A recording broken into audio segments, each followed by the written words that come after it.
parce que de façon Hier ce soir, j'ai pour nous une bonne nouvelle. il est trop tôt, normal. Peu importe notre passé, nous pouvons avoir un futur meilleur, un futur prometteur.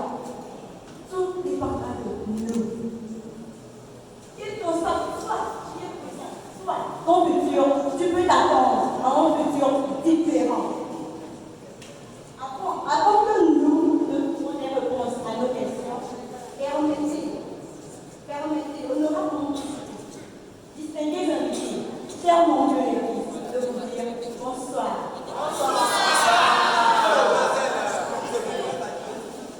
Et encore, le passé d'un homme, il peut s'attendre à un futur bonifié. Tout dépendra de ce que tu fais de ton présent. D'abord, le passé, c'est déjà ce qui s'est passé. Le présent, c'est ce que nous vivons actuellement. Ce sont des circonstances actuelles. Et le futur, c'est ce qui viendra. Pouvons-nous parler du passé et du futur sans faire mention du présent? Non, sans doute pas. Car le passé et le futur sont tous, le passé, le présent et le futur, sont tous ensemble et forment une ligne droite, d'où la ligne du temps. Nous reconnaissons tous que le passé et le futur ont un lien incontournable. Mais cela ne nous permet pas de dire que le passé et le futur de quelqu'un sera intégralement comme son passé. À ce propos, nous pouvons mentionner la première et la deuxième guerre mondiale, qui avaient fait assez de dégâts dans le passé, mais qui pouvaient engendrer une nouvelle guerre. Mais tel n'est pas le cas. Nous pouvons noter alors que l'humain, l'homme que nous sommes, nous avons pris conscience des conséquences de ces actes passés et nous avons décidé de garantir un monde meilleur et doté de paix.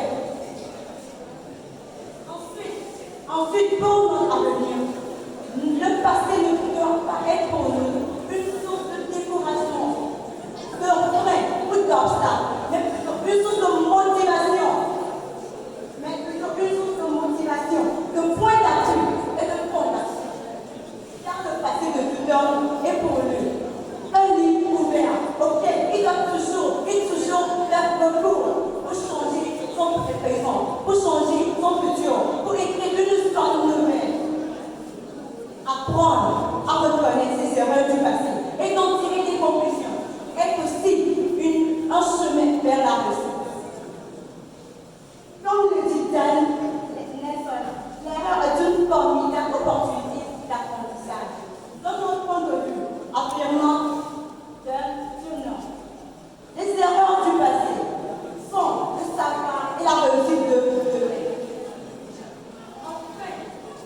Enfin, si l'homme porte préjudice, si l'homme fait mal, si l'homme laisse son prochain, il doit d'abord le reconnaître.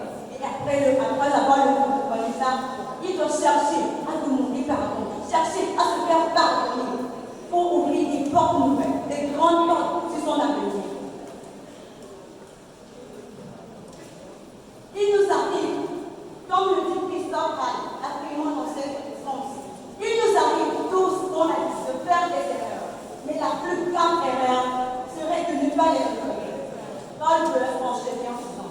Le pardon ne change rien au passé, mais plutôt il élargit l'avenir. Je m'en vais finir, mais je ne finirai pas sans vous donner ce secret.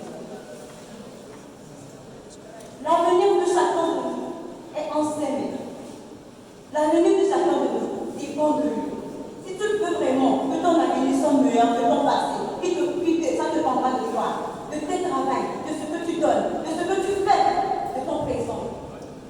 Pour cela, engageons-nous à changer la donne, changeons de mentalité, apprenons de nos erreurs du passé pour construire un lendemain meilleur à Dieu. Je vous remercie.